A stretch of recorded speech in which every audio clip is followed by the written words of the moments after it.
Di tengah bentangan sawah dan perbukitan yang terlelap dalam sunyi, terdapat sebuah desa kecil di Jawa Tengah, terlindung oleh rapatnya pepohonan dan lekukan tanah yang membuatnya sulit dijangkau. Waktu seolah berjalan lambat di sana. Desiran angin, derik serangga, dan detak jam dinding menjadi musik sehari-hari. Disinilah Mbah Kasim tinggal, seorang lelaki tua berusia 70 tahun, yang dikenal masyarakat bukan karena kekayaan atau keturunan, melainkan karena jamu racikannya yang legendaris. Setiap pagi, ia mengenakan caping lebar dan membawa bakul anyaman berisi botol-botol kaca berisi cairan rempah berwarna coklat keemasan. Ia berjalan kaki dari satu desa ke desa lain, melewati jalur setapak yang hanya diketahui oleh mereka yang benar-benar mengenal medan. Ada yang bilang ia bisa menyembuhkan sakit kepala hanya dengan satu tegukan jamunya. Ada pula yang bersumpah pernah melihat anaknya sembuh dari panas tinggi setelah meminum racikannya. Tapi Mbah Kasim tak pernah menyombongkan diri. Ia hanya mengangguk pelan, lalu tersenyum dengan mata yang tampak menyimpan lebih dari sekadar kebijaksanaan. Hidupnya sederhana. Sebuah rumah kayu berdinding anyaman bambu di pinggir kebun cengkeh menjadi tempat ia kembali setiap senja. Di sana, ia menumbuk akar-akaran, merebus daun-daunan, dan menyimpan botol-botol jamu dalam lemari tua yang berderit bila dibuka. Tak banyak yang tahu tentang masa lalunya. Bahkan, tak sedikit yang menyangka bahwa Mbah Kasim telah hidup jauh lebih lama daripada yang semestinya. Hari-harinya nyaris tanpa gangguan. Alam seperti merestui langkahnya. Hewan hutan tak pernah mengusiknya. Hujan seringkali turun setelah ia sampai rumah. Seolah cuaca pun mengatur waktu agar tidak menghalanginya. Ia telah menyatu dengan tanah yang dipijaknya. Itulah yang selalu dikatakan orang-orang. Namun segala yang berjalan terlalu tenang, pada akhirnya akan menemukan riaknya sendiri. Hari itu, langit menggantung lebih rendah dari biasanya. Awan menggumpal di ujung bukit, berat dan kelabu. Udara seperti menahan napasnya sendiri. Mbah Kasim, yang biasa pulang sebelum matahari menyentuh cakrawala, hari itu terlambat. Seorang tetua dari desa sebelah jatuh sakit mendadak, dan ia diminta untuk meracik jamu khusus di tempat. Ia tak keberatan, tapi senja telah beranjak ketika ia mengakhiri tugasnya. Ia mengangkat bakulnya, membungkuk sebagai tanda pamit, lalu melangkah menuju jalur pulang yang biasa ia lalui. Namun, di persimpangan sempit yang memisahkan jalan umum dengan jalan pintas melewati hutan kecil, langkah Mbah Kasim terhenti sejenak. Kabut mulai turun. Bukan kabut biasa. Tidak seperti embun lembut yang biasanya menyelimuti pagi hari di desanya. Ini pekat, menggumpal, dan seolah bergerak dengan kehendaknya sendiri. Tapi waktu hampir habis, dan tubuh tua Mbah Kasim tak lagi kuat menempuh rute memutar. Maka ia memilih jalan pintas itu. Jalan yang jarang ia lalui sejak beberapa tahun terakhir. Langkahnya ringan, tapi ada jeda panjang di antara tiap hentakan sandal tuanya. Suara alam tiba-tiba menjadi terlalu jelas. Gesekan ranting, derik jangkrik, dan hembusan angin yang tak wajar arahnya. Tak ada tanda bahaya, tak ada suara mengancam. Namun Mbah Kasim, yang telah mengenal alam lebih dalam dari siapapun di desa itu, merasakan sesuatu yang tak biasa. Bau tanah terasa asing. Udara yang dihirupnya, meskipun dingin, mengandung sesuatu yang berat, seperti aroma logam atau dupa terbakar lama. Dan yang paling mengganggu, ia tak lagi mendengar suara burung. Langkahnya terhenti, dan untuk pertama kalinya dalam bertahun-tahun, Mbah Kasim merasa ragu. Matanya menatap ke dalam kegelapan kabut yang mengalir di antara batang pohon. Di hadapannya, hutan membisu. Dan saat itulah, ia sadar, ia telah melangkah ke dalam sesuatu yang tak sepenuhnya berasal dari dunia yang dikenalnya. Begitu Mbah Kasim memasuki hutan kecil itu, kabut menyelimuti segalanya, bukan hanya pandangan, tetapi juga suara, waktu, bahkan pikirannya sendiri. Langkahnya mulai goyah. Tanah di bawah sandal jepitnya terasa licin meski hujan tak turun. Ia melangkah perlahan, menyusuri jalur tanah setapak yang samar, seperti sisa ingatan yang pernah dimilikinya tentang jalan itu. Semakin dalam ia berjalan, semakin pekat kabut membalut dunia di sekelilingnya. Pohon-pohon besar menjulang seperti sosok bisu yang mengintai. Daun-daun tak lagi hijau, melainkan kelabu kusam seperti sisa pembakaran. Suasana terasa seolah waktu berhenti bergerak. Tak ada bunyi apapun, bahkan suara napasnya sendiri terdengar seperti teredam oleh sesuatu yang tak kasat mata. Mbah Kasim mulai merasa ada yang mengikuti. Bukan suara langkah, bukan juga bayangan yang nyata, melainkan perasaan berat yang menempel di tengkuknya. Seperti tatapan dingin dari sesuatu yang tidak membutuhkan mata. Ia menoleh beberapa kali, namun yang dilihatnya hanya kabut dan pohon. Tak ada yang bergerak, tapi jantungnya mulai berdetak lebih cepat. Dan entah mengapa, ia merasa bersalah. Seperti seorang tamu yang melanggar batas tanpa izin. Ia mempercepat langkah. Tapi tak lama kemudian, ia sadar, jalan setapak telah menghilang. Tak ada bekas tanah yang biasanya keras terinjak. Di sekelilingnya hanya rerumputan tinggi yang terasa dingin dan basah, meski tak tampak embun. Dan lebih aneh lagi, rerumputan itu seperti membentuk pola melingkar, seolah ada sesuatu yang pernah berguling di sana, berulang kali. Ia berdiri diam, mencoba mengingat arah. Tapi kabut menghapus semua orientasi. Arah mata angin kehilangan makna. Ia tak tahu lagi dari mana ia datang, atau kemana seharusnya pergi. Kabut itu seperti makhluk hidup, menelan jejak langkahnya dan menutup kembali tanah yang diinjaknya seolah tak pernah dilewati manusia. Angin tiba-tiba bertiup, membawa serta bau busuk yang menusuk, seperti campuran dupa hangus dan rambut terbakar. Mbah Kasim menutup hidungnya dengan ujung selendang, tapi bau itu seolah meresap ke dalam kulitnya, menyusup ke tenggorokan dan membuatnya ingin muntah. Lalu, ia mendengar sesuatu, bukan suara manusia, bukan pula suara binatang. Itu seperti isak kecil, jauh dan teredam. Seperti seseorang menangis di balik kain tebal. Suara itu datang dari antara pepohonan di sisi kiri, menggema samar seolah berasal dari bawah tanah. Ia berdiri terpaku.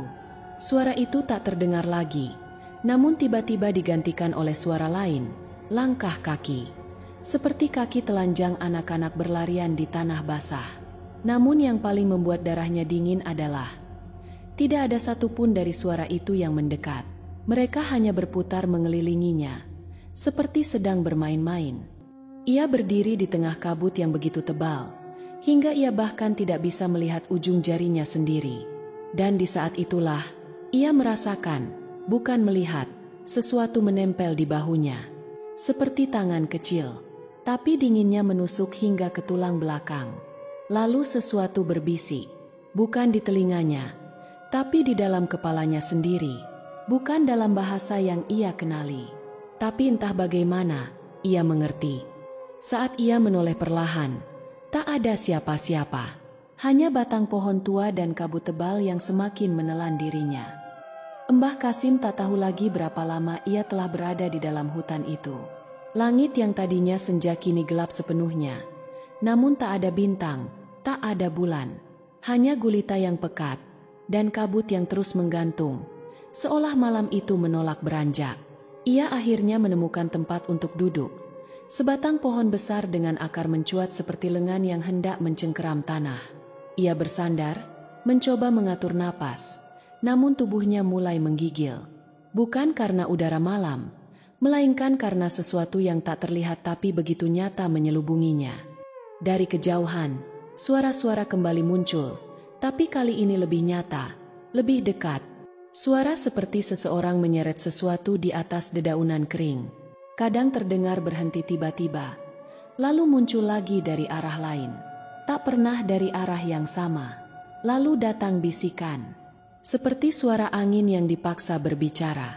Kata-katanya tidak jelas. Kadang terdengar seperti nama seseorang yang nyaris akrab di telinganya, namun tak bisa diingat asalnya. Mbah Kasim menutup telinganya. Tapi bisikan itu menembus jari-jarinya. Ia mencoba membaca doa dalam hati, tetapi suaranya sendiri terdengar seperti gema kosong yang tak menyentuh apapun. Ia merasa pikirannya mulai terkikis. Setiap detik terasa seperti jam, dan setiap jam seperti tahun. Kemudian, sesuatu bergerak di pinggir penglihatannya. Ia berdiri di antara dua pohon, diam, tidak bergerak, namun keberadaannya terasa menekan dada. Saat Mbah Kasim mencoba mengalihkan pandangan, makhluk itu sudah lebih dekat. Dan saat ia akhirnya menatap makhluk itu lebih lama, seketika tubuhnya kaku. Sosok itu tidak punya wajah. Hanya rongga hitam tempat wajah seharusnya berada. Namun di dalamnya ada sesuatu yang berdenyut. Tiba-tiba suara tangisan terdengar lagi. Kali ini tepat di belakangnya. Suara itu memanggil, merintih dengan nada pilu yang menusuk sanubari. Tangisan perempuan, tapi nadanya terlalu melengking untuk disebut manusia. Mbah Kasim menoleh perlahan. Tidak ada siapa-siapa, tapi hawa di belakangnya berubah drastis, menjadi panas seperti api, namun berbau tanah basah dan kemenyan terbakar. Dan di antara kabut, ia melihat sesuatu yang membuat tengkuknya beku. Barisan wajah-wajah pucat yang menggantung di udara, menghadap ke arahnya. Wajah-wajah itu tidak bergerak, tapi matanya, meski kosong, seolah mengikuti setiap detaknya. Ia memejamkan mata. Ia tak bisa lagi membedakan kenyataan dengan bayangan. Saat ia membuka mata, makhluk tanpa wajah itu telah berdiri hanya beberapa langkah darinya. Ia tak bergerak, hanya menunduk sedikit, seolah menatap Mbah Kasim dari kekosongan wajahnya. Dan suara itu kembali muncul, kali ini dari dalam dada sendiri. Ingat yang kau lupakan. Seketika, kilasan masa lalu menyergapnya. Potongan-potongan kenangan lama yang selama ini dikuburnya rapat-rapat. Tentang seorang perempuan muda yang pernah datang ke rumahnya bertahun-tahun silam. Tentang malam saat seseorang tak pernah kembali dari hutan. Tentang suara tangis yang dulu juga pernah terdengar, tapi diabaikannya. Ia ingin menyangkal, ingin menepis semuanya, tapi kabut semakin padat. Dan malam itu tidak pernah selesai. Hari kedua menjelang, meski Mbah Kasim tak lagi yakin akan peredaran waktu. Cahaya yang menembus celah dedaunan bukanlah sinar mentari, melainkan semacam kilau suram yang tak membawa kehangatan. Hutan itu tetap sunyi, namun keheningannya kini terasa seperti ancaman yang menunggu pecah. Tubuh Mbah Kasim mulai lemah. Ia belum makan, belum minum, tapi rasa lapar dan haus yang biasanya mengganggu tak lagi terasa seperti biasa. Yang ia rasakan justru kehampaan. Seperti tubuhnya menjadi ringan, namun bukan dalam arti yang nyaman. Seperti lambungnya telah diisi sesuatu yang bukan makanan. Ia berjalan tanpa arah, berharap menemukan celah keluar dari kekacauan ini. Di tengah deretan pohon-pohon yang seolah mengawasinya, ia melihat sesuatu yang membuatnya berhenti mendadak. Sebuah gubuk tua berdiri sendirian di tengah tanah lapang kecil yang dikelilingi rumput kering. Bangunan itu tampak mustahil. Tidak ada jalur ke sana, tidak ada bekas pijakan, tidak ada suara kehidupan. Atapnya condong sebelah, anyaman bambunya berjamur, dan sebagian dindingnya dipenuhi simbol aneh yang mengelupas seperti kulit mati. Tapi yang paling mencolok, pintu gubuk itu terbuka sedikit, seolah mengundang. Mbah Kasim tidak ingin masuk, tapi kakinya bergerak sendiri, seperti ada yang menuntunnya, atau menariknya perlahan, dengan sabar. Begitu melangkah ke ambang pintu, bau dupa langsung menyengat. Tapi ini bukan bau dupa biasa. Ini bau pembakaran lama, bercampur dengan tanah lembab dan bau besi. Udara di dalam gubuk lebih dingin, dan mengandung aroma ketiadaan. Di dalamnya tak ada perabot. Hanya sebuah tikar tua yang tergeletak di lantai tanah, dan di atasnya, seikat rambut manusia dikepang rapi, disimpan di atas mangkuk tanah liat yang masih hangat. Ia merasa tenggorokannya tercekat. Dinding bagian dalam gubuk dipenuhi tulisan yang tampaknya dibuat dengan kuku. Goresan-goresan itu membentuk pola tak beraturan, seperti orang yang menuliskan sesuatu dalam keadaan putus asa atau teror luar biasa. Salah satu tulisan terbaca samar. Jangan percaya bentuknya. Mereka akan mengajak bicara. Tubuh Mbah Kasim gemetar. Ia mundur, namun tiba-tiba ia melihatnya. Di pojok ruangan, berdiri membelakanginya, sosok perempuan kurus dengan rambut panjang menjuntai hingga menyentuh lantai. Tak ada suara, tak ada gerakan, hanya keheningan yang menegangkan. Ia tidak tahu kapan sosok itu muncul. Perempuan itu tidak bergerak, tapi udara di sekitarnya seperti berubah, seolah menyusut ke arahnya. Dinding gubuk memudar, menjadi kabur. Ia tahu, ini bukan orang hidup, tapi yang lebih mengerikan adalah perempuan itu mengenakan baju yang familiar. Baju lusuh berwarna ungu pudar, yang pernah ia lihat dikenakan oleh seseorang yang datang padanya bertahun-tahun lalu, mengeluh tentang mimpi buruk dan bayangan yang mengikuti. Perempuan itu perlahan menoleh, tapi yang berbalik bukan wajahnya. Yang menghadap Mbah Kasim adalah bagian belakang kepala, namun di sana tumbuh sebuah wajah lain, dengan mata melotot kosong dan senyum yang terpatri lebar. Ia tak tahu bagaimana, tapi pintu gubuk telah tertutup di belakangnya. Ruangan itu menjadi gelap, dan suara napas, bukan miliknya, mulai terdengar dari segala arah. Tikar di lantai mulai bergerak, seolah ada sesuatu yang merayap di bawahnya. Simbol-simbol di dinding mulai mengeluarkan cahaya merah samar, dan dari langit-langit, tetes-tetes hitam mulai menetes, bukan air, tapi lebih kental. Dan saat ia akhirnya berhasil membuka pintu dan berlari keluar, gubuk itu hilang. Tak ada bekasnya, hanya rerumputan dan kabut. Tapi bau dupa tetap menempel di bajunya. Dan ketika ia menyentuh tengkuknya, ia merasakan sesuatu yang tidak ada sebelumnya. 3 goresan halus, seperti bekas kuku, masih basah dan terasa hangat. Ia tak pernah membangun gubuk itu. Tapi tempat itu tahu siapa dia. Dan ia mulai menyadari, tempat ini menyimpan dendam. Ia duduk bersandar pada batang pohon besar, mencoba menenangkan diri. Namun setiap kali ia memejamkan mata, bayangan gubuk tadi muncul kembali. Wajah terbalik perempuan itu. Senyuman kaku yang seolah terus melekat di balik pelupuknya.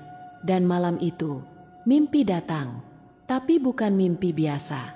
Lebih tepatnya, semacam ingatan lama yang dikuliti dan diputar ulang secara paksa, dalam warna-warna kelabu dan suara yang tak seharusnya ada. Dalam mimpi itu, Mbah Kasim berdiri di tengah jalan desa lamanya, tempat ia dulu menjual jamu di usia muda. Tapi desa itu tidak seperti biasanya. Rumah-rumah berdiri miring, atap-atapnya berlubang, dan dindingnya dipenuhi lumut yang bergerak perlahan. Tak ada manusia, hanya suara tangisan dari segala arah, bercampur dengan bisikan yang memanggil namanya berulang kali, pelan dan menyayat. Kemudian, dari balik pepohonan, muncul arak-arakan. Tapi bukan arak-arakan perayaan. Ini lebih menyerupai iring-iringan jenazah, namun tanpa mayat. Kain kafan melayang tanpa tubuh, berjalan seolah-olah dibimbing oleh roh yang tak kasat mata. Di antara arak-arakan itu, ada satu sosok yang terus menatapnya. Seorang anak kecil dengan mata putih kosong dan senyum beku yang familiar. Mbah Kasim ingat anak itu. Dulu, ia menolak memberikan jamu untuk ibunya yang sedang hamil. Ibu itu meninggal beberapa minggu kemudian, dan anak itu hilang. Dalam mimpi, anak itu berbicara, tapi tanpa suara. Hanya gerakan mulut yang tak bisa dibaca. Namun entah bagaimana, Mbah Kasim mengerti artinya. Ia terbangun dengan tubuh basah oleh keringat dingin, napas terengah, dan matanya langsung menatap ke langit. Tapi langit bukan langit malam biasa. Di antara kabut, terlihat seperti wajah-wajah besar mengambang, memperhatikannya dari kejauhan. Semua dengan ekspresi datar dan mata membelalak. Saat ia berdiri, tanah di bawah kakinya bergoyang, bergerak perlahan. Akar-akar pohon tampak menggeliat, seolah mencoba merangkak keluar. Lalu terdengar suara tangisan lagi, dekat sekali, hanya beberapa meter darinya. Suara perempuan yang meratap, tapi dengan suara seperti pecahan kaca. Tangisan itu membuat telinga Mbah Kasim berdenging. Ia mencoba menahan napas, menunggu suara itu mereda, tapi malah makin keras. Dan dari balik semak, muncullah perempuan itu lagi. Tapi kini ia merangkak. Tubuhnya patah di beberapa bagian, seperti boneka rusak, dan matanya kosong memandang langsung ke arah Mbah Kasim. Rambutnya basah, menjuntai dengan tetesan hitam pekat, dan suara tangisnya ternyata bukan dari mulut, melainkan dari lubang kecil di lehernya. Mbah Kasim mundur, terpeleset, dan jatuh ke tanah. Saat ia berusaha bangkit, perempuan itu sudah berdiri di atasnya. Namun kali ini, sosok itu bukan hanya satu. Sosok-sosok pucat lain yang bermunculan dari balik pohon, dari balik kabut, dari bawah tanah. Mereka semua menatapnya, bukan dengan marah, tapi dengan duka mendalam. Duka yang seolah menyimpan ribuan cerita tak selesai. Dan saat ia mencoba menjerit, mulutnya tidak bisa terbuka. Rahangnya terkunci, suaranya lenyap, dan di dalam kepalanya, suara lain berbicara. Kau pernah melihat kami, dan memilih menoleh. Kini, lihatlah sampai selesai. Mbah Kasim menutup matanya, berharap semua ini lenyap. Tapi saat membukanya kembali, ia tidak lagi berada di hutan. Ia berdiri di depan rumahnya sendiri. Namun semuanya tampak salah. Rumah itu runtuh, halaman ditumbuhi rumput liar yang tinggi, dan langit di atasnya tetap kelabu. Di sekelilingnya, sosok-sosok itu berdiri dalam diam, mengelilinginya dalam lingkaran. Ia sadar mimpi dan kenyataan telah bercampur, dan malam itu belum berakhir. Ketika Mbah Kasim terbangun, atau mungkin hanya terjaga dalam mimpi lain, suasana di sekitarnya telah berubah sepenuhnya. Tak ada lagi pepohonan tinggi yang memayungi, tak ada kabut menggantung. Ia berdiri di sebuah jalan tanah berbatu, kering, dan berdebu. Udara tak lagi menusuk dingin, melainkan pengap dan pengapnya seperti berasal dari napas makhluk yang tak terlihat. Panas, lembab, dan berat. Di hadapannya terbentang sebuah perkampungan kecil yang belum pernah ia lihat seumur hidup. Rumah-rumah dari kayu tua berjajar rapi namun sunyi, dengan bentuk yang terlalu simetris, terlalu teratur, seolah bukan dibangun tangan manusia, melainkan diciptakan sekaligus. Atap-atap rumah tampak ditambal dengan kain-kain lusuh, dan dindingnya ditulisi lambang-lambang aneh yang terasa bergerak jika ditatap terlalu lama. Di setiap beranda, tergantung boneka-boneka anyaman dari daun pisang. Semuanya tergantung terbalik, kepalanya mengarah ke bawah, matanya digambari dengan arang dan mulutnya dijahit. Mbah Kasim berjalan perlahan. Jantungnya berdetak tidak beraturan. Di tengah jalan, ia melihat penduduk. Mereka berdiri diam di depan rumah masing-masing, tak bergerak, namun menatapnya serempak. Tatapan mereka kosong, tapi bukan seperti orang bodoh atau tertidur. Lebih seperti tubuh mereka hanya cangkang, dan mata mereka adalah lubang menganga menuju sesuatu yang lebih tua dan kelam. Tak satu pun dari mereka bersuara. Namun Mbah Kasim tahu mereka sedang berbicara, dalam bahasa yang hanya bisa didengar di dalam kepala. Sebuah bisikan yang terpecah-pecah, datang dari banyak arah, saling tindih, saling tumpang tindih, hingga tak satu pun dapat dipahami. Tapi perasaan ngeri itu nyata, seperti tubuhnya dikuliti secara perlahan hanya dengan suara. Salah satu dari mereka, seorang lelaki tua bertubuh kurus kering, mengenakan sorban usang yang penuh bercak hitam, mendekatinya dengan gerakan seperti terseret tali tak kasat mata. Dengan senyum tipis, ia mengangkat mangkuk berisi cairan berwarna kehijauan. Aromanya tajam dan menusuk, seperti campuran kapur barus dan bunga busuk. Tanpa sepatah kata pun, lelaki itu mengangguk, seolah menyuruh Mbah Kasim untuk meminumnya. Lidahnya bergerak sendiri, dan sebelum ia sadar, cairan itu telah menyentuh kerongkongan.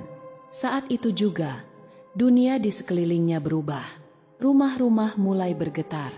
Langit meretak perlahan seperti cermin tua, dan tubuh penduduk desa mulai meleleh, seperti lilin yang dijemur di bawah matahari hitam. Namun mereka tetap berdiri. Tiba-tiba, tanah di bawah kaki Mbah Kasim merekah. Dari rekahan itu keluar suara-suara, tawa anak-anak dan ratapan wanita, saling menyatu membentuk simfoni mengerikan yang tak bisa ditahan oleh akal sehat. Dan ia melihat bayangan dirinya sendiri, berdiri di seberang jalan, diam-diam menatap balik. Namun wajahnya lebih tua, lebih kurus, dan matanya dipenuhi lubang kosong yang mengalirkan cairan hitam kental. Ia berteriak, tapi suara itu ditelan udara. Rumah-rumah mulai runtuh satu persatu, namun bukan menjadi puing, melainkan berubah menjadi tubuh-tubuh yang tergulung, memelintir dirinya sendiri. Atap menjadi tangan, dinding menjadi wajah. Semua menyatu dalam bentuk yang tak mungkin dijelaskan manusia. Mbah Kasim berlari, tapi jalan di belakang telah hilang. Hanya deretan rumah-rumah baru yang terus muncul, seperti mimpi buruk yang memperpanjang dirinya tanpa ujung. Ia tidak sedang berada di desa orang. Ia berada di tempat yang menirukan desa, menirukan kehidupan, tapi tanpa jiwa. Dan ketika ia melihat langit, tak ada bintang, tak ada bulan. Hanya sebuah lubang besar, melingkar sempurna, dan dari lubang itu turun suara. Yang datang dengan kaki akan pulang dengan jiwa. Yang masuk karena sesat akan dibimbing dengan sengaja. Mbah Kasim jatuh terduduk. Ia tahu kini bahwa tempat ini bukanlah perkampungan yang terabaikan. Ini adalah cermin dunia yang tak tampak, dunia yang menunggu manusia tersesat. Mbah Kasim berjalan tanpa arah, namun arah selalu muncul di depannya, seolah tempat ini menyesuaikan dirinya dengan keinginan yang bahkan belum terpikirkan. Desa aneh itu sudah tak terlihat, tapi ia tak yakin telah meninggalkannya, karena setiap tikungan, setiap jalan setapak, selalu mengandung jejak yang sama, tanda-tanda kehadiran yang tidak pernah sepenuhnya pergi. Ia melewati pohon-pohon tua yang kulit batangnya mengelupas seperti daging terbakar. Dari celah-celah retakan kayu, mengintip mata-mata kecil yang menutup begitu ia melihatnya. Terkadang terdengar suara langkah kaki kecil di belakang, seperti anak-anak berlarian. Namun ketika ia menoleh, hanya hening mutlak yang menyambut. Hutan itu bukan lagi hutan. Ia telah berubah menjadi semacam labirin hidup. Jalanan bercabang namun selalu bermuara pada tempat yang sama. Sebuah persimpangan dengan batu besar di tengahnya. Pada batu itu terukir tulisan dalam huruf-huruf asing. Namun semakin lama dipandangi, tulisan itu berubah, membentuk nama-nama orang yang telah lama meninggal di desanya. Termasuk nama istrinya, termasuk nama ibunya. Dan yang membuat darah Mbah Kasim membeku, nama terakhir yang muncul adalah namanya sendiri, diukir lambat-lambat seolah tangan tak kasat mata sedang menyusun takdirnya secara langsung. Setiap kali ia mencoba meninggalkan tempat itu, hutan berbisik padanya, bukan dalam kata-kata, tapi dalam ingatan. Ia mulai melihat potongan-potongan kenangan yang tidak ia miliki. Ingatan tentang kejadian yang seharusnya tidak pernah terjadi. Seperti dirinya di usia muda berdiri di tengah pemakaman, menaburkan bunga pada pusara yang tak dikenal. Atau dirinya di malam hari, mengetuk pintu-pintu rumah yang gelap sambil membawa kantong berisi sesuatu yang bergerak. Satu ingatan muncul lebih jelas dari yang lain. Ia berada di gubuk kecil, gubuk yang sangat mirip dengan yang ia temui pada malam pertama. Di dalamnya, ada seorang perempuan hamil besar. Matanya penuh air mata, tangannya memohon. Tapi Mbah Kasim, atau entitas yang memakai wajahnya, berdiri diam, menolak memberikan bantuan. Tiba-tiba udara mengeras, dan semua suara lenyap. Dari tanah, tumbuh akar-akar hitam yang membelit kakinya. Akar itu dingin dan lembab seperti kulit mati, dan terasa seolah berdenyut, hidup. Ia mencoba melepaskan diri, tapi tubuhnya lumpuh. Dan dari kabut, suara mendengung pelan, seperti nyanyian Nina Bobo kuno yang didendangkan dengan lidah patah. Sosok-sosok muncul satu persatu. Kali ini bukan hanya bayangan samar, melainkan bentuk yang nyata. Seorang perempuan tanpa wajah membawa kendi berisi darah. Seorang anak laki-laki dengan kepala tertunduk yang terus-menerus menghentakkan kakinya. Dan yang paling mengerikan, seekor kambing tanpa mata, dengan dua kaki depan seperti tangan manusia, merangkak perlahan ke arahnya sambil mengeluarkan suara, menyerupai tangis bayi. Ketika makhluk-makhluk itu mendekat, udara bergetar, seperti sedang membuka sesuatu yang terkunci sejak lama. Dan Mbah Kasim merasakan sesuatu di dalam dirinya yang selama ini tertidur, kini bangkit. Bukan kekuatan, bukan keberanian, tapi semacam kesadaran yang mengerikan, bahwa ia tidak hanya tersesat di alam gaib. Ia telah dibawa ke tempat ini bukan karena ketidaksengajaan. Ia dipanggil, dan pemanggilan itu berasal dari dalam dirinya sendiri. Dari bagian jiwa yang selama ini ia abaikan, ia tolak, ia kubur bersama semua penyesalan hidup. Sosok perempuan hamil itu kini berdiri di hadapannya. Tangannya mengelus perut buncit yang tampak bergerak-gerak seperti ada sesuatu yang ingin keluar. Bibirnya terbuka, namun suara yang keluar bukan miliknya. Itu suara Mbah Kasim sendiri, memanggil dengan nada ketakutan. Pulangkan aku, sebelum semuanya terlambat. Lalu tanah terbelah, dan tubuhnya seperti jatuh ke dalam kegelapan yang tak berdasar. Ketika Mbah Kasim membuka matanya, dunia terlihat berbeda. Bukan karena terang atau gelap, tetapi karena tidak lagi terasa nyata. Udara tidak bergerak, burung tidak bersuara, langit tidak berubah warna. Semuanya seperti beku dalam waktu yang tidak berjalan. Ia berdiri di tepi jalan setapak hutan yang ia lalui 3 hari sebelumnya. Jalan yang seharusnya membawanya pulang dari desa tetangga. Di sekelilingnya, pepohonan berdiri tegak dan diam seperti patung batu. Tidak satu helai daun pun bergoyang. Tidak satu hembus angin pun menyentuh kulitnya. Namun ia tahu, ada yang berbeda. Sesuatu telah dibawa kembali bersamanya. Langkahnya tertatih menuju desa. Lututnya kaku, seolah baru belajar berjalan lagi. Namun ia merasa lebih ringan, bukan tubuhnya, tetapi pikirannya. Ringan karena kosong. Seakan sebagian besar ingatannya telah diambil, dicuci bersih, dan diganti dengan lapisan sunyi yang menempel di otaknya seperti jelaga dingin. Saat ia mendekati gerbang desa, anjing-anjing peliharaan yang biasanya menggonggong kini hanya berdiri diam, menatap dari kejauhan, ekornya terjepit di antara kaki. Salah satu dari mereka bahkan berlari menjauh, mengeluarkan suara rintihan, seperti mencium sesuatu yang tak dapat dipahami manusia. Mbah Kasim disambut oleh keheningan yang mencurigakan. Penduduk desa yang melihatnya dari jauh hanya berdiri mematung. Wajah mereka dipenuhi keterkejutan dan ketakutan. Ia ingin bicara, ingin menjelaskan, tapi suaranya nyaris tak keluar. Suara yang keluar dari mulutnya seperti suara orang lain, serak, berat, dan bergaung, seolah datang dari dalam sumur tua. Malam itu, ia duduk di dalam gubuknya. Lampu minyak menyala dengan nyala kecil yang bergetar. Meski tak ada angin, semua benda di dalam rumah terasa asing. Bahkan bayangannya sendiri di dinding tampak bergerak lebih lambat daripada tubuhnya. Ia mencoba tidur, namun matanya menolak. Kelopak matanya berat, tapi setiap kali hampir tertidur, suara-suara dari dalam kepalanya memanggil. Tangisan perempuan, derap langkah kaki di tanah basah, dan dentingan kendi yang pecah berkali-kali. Pada malam ketiga sejak kepulangannya, ia terbangun karena bau menyengat. Bukan bau bangkai, bukan pula bau jamu basi. Ini bau dupa basah, bercampur tanah merah dan sesuatu yang terasa seperti darah yang lama mengering. Di pojok kamarnya, berdiri sesosok bayangan hitam, tubuhnya panjang dan kurus, matanya 2 titik merah kecil menyala seperti bara. Bayangan itu tidak bergerak, tidak juga menghilang, hanya berdiri dan menatap. Setiap malam, sejak malam itu, bayangan itu tidak pernah absen. Mbah Kasim tak pernah lagi menjajakan jamu seperti dulu. Namun anehnya, orang-orang mulai berdatangan ke rumahnya. Mereka mengatakan, jamunya kini lebih manjur. Bisa menyembuhkan penyakit yang bahkan dokter tak bisa jelaskan. Bisa membuat orang bermimpi dan berbicara dengan arwah keluarganya. Orang-orang percaya jamu itu telah diberkahi. Tapi mereka tidak tahu. Mereka tidak tahu bahwa setiap botol jamu yang ia racik kini mengandung bisikan.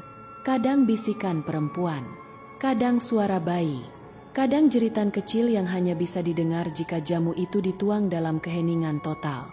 Mbah Kasim tahu, ia tidak kembali sendirian. Ia membawa sesuatu, atau lebih tepatnya, sesuatu telah menumpang pulang bersamanya. Ia tak lagi tidur, ia tak lagi bermimpi. Karena setiap kali ia menutup mata, ia kembali ke hutan yang tak ada ujungnya, ke perkampungan yang tak bernama, ke dunia yang tak mengenal waktu. Dan ia sadar, perjalanan itu belum selesai. Tempat itu belum selesai dengannya. Sejak kepulangannya dari hutan 3 hari 3 malam itu, Mbah Kasim tak lagi menjadi bagian dari dunia dengan cara yang sama. Ia masih tinggal di gubuk kecil di pinggir desa, tapi orang-orang yang melewati rumahnya selalu mempercepat langkah, bahkan ketika siang terang benderang. Hanya mereka yang putus asa, yang mencari kesembuhan atau penawar nasib buruk, yang berani mengetuk pintunya. Dan mereka selalu mengetuk tepat 3 kali, tanpa diajarkan siapapun. Setiap senja tiba, aroma jamu dari gubuknya menyebar ke seluruh desa, tapi bukan aroma segar rempah seperti biasanya. Kini, aromanya lebih berat, lebih gelap. Ada jejak manis yang memabukkan, bercampur wangi tanah basah dan sesuatu yang mirip bau rambut manusia yang terbakar. Mereka yang terlalu lama mencium baunya akan merasakan sesuatu berputar di dalam kepala mereka, seperti kenangan asing yang bukan milik mereka mulai menyusup, memperlihatkan hal-hal yang tidak ingin mereka lihat. Beberapa orang yang meminum jamu racikan Mbah Kasim mulai mengalami mimpi-mimpi ganjil. Ada yang mengaku melihat sosok perempuan hamil berdiri di pekarangan mereka tengah malam. Ada pula yang mendengar ketukan kendi di bawah tempat tidur. Seorang ibu bahkan mengaku bayinya menangis dengan suara orang dewasa, menyebut nama-nama yang tak pernah dia ajarkan. Tapi mereka tetap datang. Entah karena kepercayaan, atau karena ketakutan akan apa yang mungkin terjadi bila mereka berhenti. Mbah Kasim sendiri semakin tenggelam dalam keheningan. Tubuhnya menua cepat, tapi matanya tidak lagi seperti mata manusia. Ia jarang bicara, dan ketika ia melakukannya, suaranya seperti suara yang datang dari ruang kosong. Kadang, saat ia berbicara kepada orang-orang, bibirnya tidak bergerak, namun suaranya terdengar jelas di kepala mereka. Ia menjadi legenda saat masih hidup, sebuah kisah horor yang diceritakan dari mulut ke mulut, dengan berbagai versi, tapi satu benang merah yang tak pernah berubah, bahwa Mbah Kasim telah kembali membawa sesuatu dari dunia lain. Sesuatu yang kini hidup di balik bayang-bayang rumahnya. Orang-orang mengatakan, setiap malam tepat jam 2 dini hari, lampu minyak di dalam rumah Mbah Kasim akan padam dengan sendirinya. Dan saat itu pula, ada sosok perempuan yang berjalan di sekitar rumah, mengelus dinding-dinding kayu sambil menyanyikan lagu pengantar tidur dengan bahasa yang tidak dikenali. Beberapa anak muda yang penasaran pernah mencoba mengintip ke dalam rumah Mbah Kasim pada malam hari. Mereka kembali dalam diam, dan tidak ada satupun yang mau berbicara tentang apa yang mereka lihat. Salah satu dari mereka pindah ke kota esok paginya dan tidak pernah kembali. Beberapa bulan setelah kepulangan Mbah Kasim, perubahan mulai terjadi di desa. Anak-anak sering lahir dengan tanda lahir aneh di punggung, berbentuk lingkaran, seperti cap kendi. Tanaman-tanaman obat yang dulu tumbuh liar mulai layu dan mati, digantikan oleh tumbuhan aneh yang daunnya berbulu dan beraroma amis bila diremas. Namun yang paling mengerikan adalah malam ketika suara tangis perempuan terdengar dari dalam sumur tua di tengah desa, sumur yang sudah lama kering dan telah ditutup dengan batu besar. Ketika warga mendekat, batu penutup itu retak, dan dari dalamnya mengalir air keruh yang membawa bunga melati layu dan rambut manusia. Mbah Kasim tidak terlihat sejak malam itu. Beberapa mengatakan ia pergi ke gunung untuk menyatu dengan alam. Yang lain percaya ia telah kembali sepenuhnya ke tempat yang dulu sempat ia tinggalkan, tempat yang tidak pernah benar-benar mengizinkan seseorang pergi begitu saja.